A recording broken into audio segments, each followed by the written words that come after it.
Hi, I'm Mignon Fogarty, better known as GrammarGirl, and I'm here today in Cambridge in the United Kingdom at a grammar conference.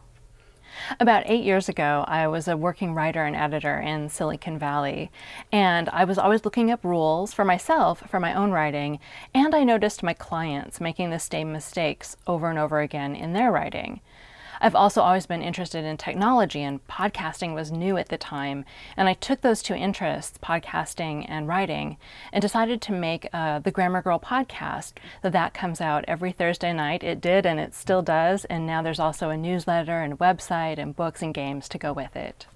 More recently, I've been making games. For example, I have an iOS game called Grammar Pop that helps people learn parts of speech because you match words with their part of speech. I largely developed it for word lovers and people like me who would have fun playing a game like that, but I've also discovered that teachers are using it to help their students learn the different parts of speech.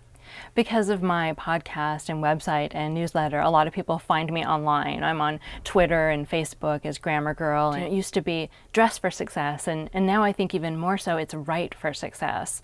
So I enjoy helping people make the right choices so that they make a good impression on others when they're online.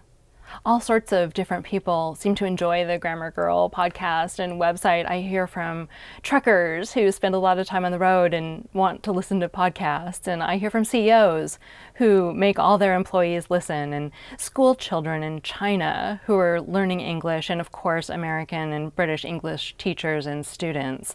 So it's just across the board. Almost every kind of person you can imagine I've heard from saying that he or she uses the GrammarGirl website or podcast.